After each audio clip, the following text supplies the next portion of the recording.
Hey everyone, and welcome to my first impressions on the Real Colour Markers by AK Interactive. So I picked these up and I decided to go for the full set as I figured they would be a really nice sort of addition to my tool set for painting Warhammer models. They've got a wide range of colours. I think this is all of them right now. There's 67 I believe in total, and I decided today I would showcase them on a couple of models that I've almost painted fully and just sort of show their usefulness in completing the models and doing some of the smaller details. And here is what they look like. So this is just how the pen nibs look, and we're going to show you in more detail throughout this video what it's like to paint with them. So we're starting off here with my Votan Warrior model, and you can see I've missed quite a few details, especially on the boots, the sort of plasma coil, the gun pouch there has got some grey on it there, it's not all painted in brown, and just a few other small areas where we're going to try out the pens today. So we're starting off with the yellow, and we're going to be doing the light on the front of his armour to start off with. Usually painting yellow is quite a tricky task, but with these pens it's really easy. I think it does help that I'm starting off from an orange sort of base coat there, which I've already put down with the paints previously, and the coverage is really nice. It just goes on nice and easy, no hassle at all. And here's what it looks like when it's dry. So nice and easy, good impression so far from the yellow.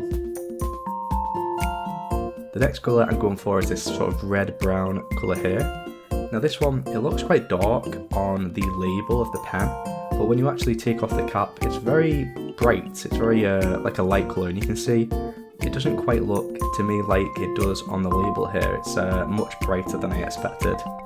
So this one, I think I learned a lesson that you definitely need to trust how the pen nib looks like rather than the label, which is kind of misleading, I would say, a little bit, but I don't think it's intentional. I just think it's just the way the pens are really by the looks of it here. So I'm trying to kind of do a little highlight here because it's the wrong colour for what I want to use, but it's quite difficult to do the highlights on this belt. Maybe this is the very first time I'm sort of painting and recording myself doing it, and also the first time using the pens as well. So I tried to do a bit of a thicker line there and see what that looks like, and I think with this colour it probably wasn't exactly what I was looking for, but it still covered very nicely with that brown. So next we're going for a rubber black, and this one is going to be for the boots.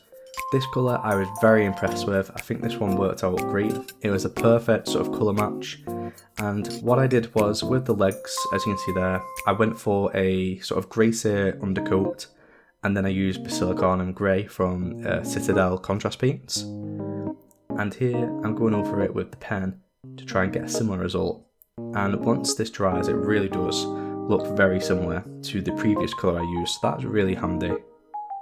I definitely think one area these pens excel in is just speed, because when you're going to paint a Warhammer model, you need to set up your water to clean your brushes, you need to get the brushes you need to like arrange everything, you need a space to do it that can sort of not knock over your water while you're painting, and lots of different things, and you need to like sort of clean your brushes every time you use them.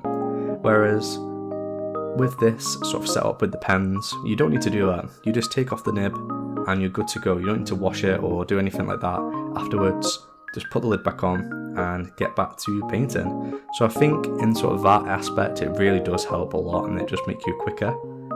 So here we are going for one of the silver details. I'm going for the little barrel there inside the gun, the plasma coil, and I think that looks really nice. This aluminium is a very nice bright colour, a bright silver, and I think I'm going to use that on a lot of other things for highlights. So I'm just going to put a bit of contrast paint over the top of the aluminium now, just to show you what that looks like here on the model, as I want to kind of highlight all the things you can do with these pens. So I'm just going to show what other paint looks like when it goes over the top. And this is kind of like a bit of a trick to try and get a nice gold if you don't have one. Now they don't have a gold, I believe, in their paint range right now, so that's why I decided to do it this way instead. Next colour is the orange. This is another colour again where it looks quite dark orange. I would say it looks like it matches sort of the darker points of the orange and the armour. but as you can see when it comes out here on the edge of the fingers, it is very bright compared to what I was expecting.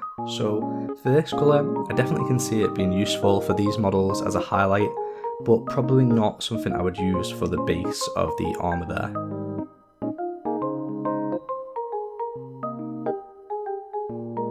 So here is the model after I've gone over it with quite a few colours, and I decided we'll try another one. This is the chipping colour here, and I thought, what would this look like on the pouches? Is this a much darker brown?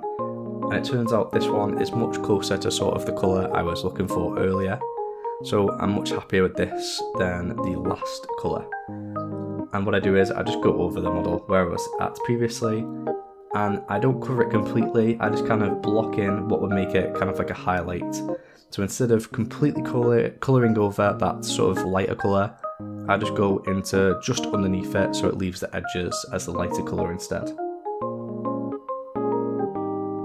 So now we're moving on to some guardsmen. These are 2 guardsmen I painted, probably my first ever models, or some of my first ever models I painted a very long time ago. And we've got this guy who has been prepped already, and we're going to try out the paints on him. Now, I know AK is kind of like famous for doing paints for sort of military units, as it seems like most of their sets are based around that. So I figured the Imperial Guard would be a perfect army to try the paints on. So I'm going for the boots here with the rubber that I used earlier, and it does look a bit brighter now, but I think that's because I'm a bit closer to the light here, but you'll see once it's dry that it just goes back to that sort of darker rubber, a black colour, which is really nice and perfect for boots and stuff like that. So here I'm trying out the pure black.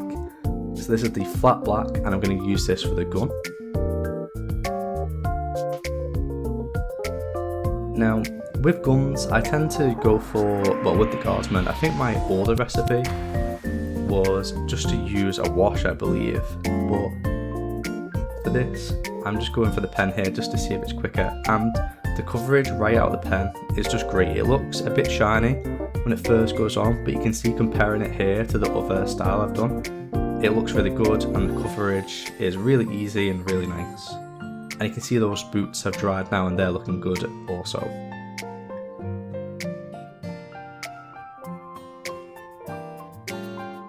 So next we're going to try doing a skin colour with the paints.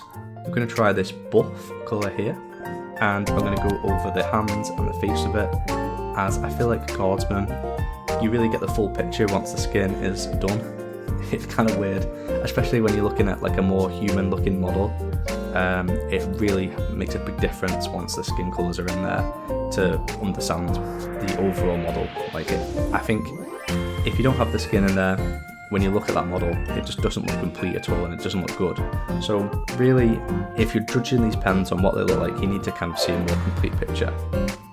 So I'm going to go back and do a wash over all this now, and just show you what that looks like.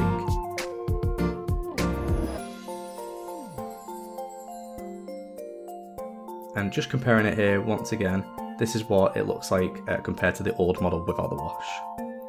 So here he is after I've gone over with a wash now, and he looks pretty decent. I think I definitely really like the outcome, very close to my previous guardsman.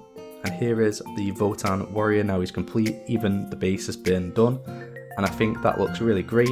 You can see the boots matching with the armour there, the light looks good, the belt is much better, and overall I think these have been a really useful tool. So going forward, I'm definitely going to try and use these pens more, and so far I recommend them, and I'll be showing you different ways you can use them on your models soon. So take care guys, and join me for my next video.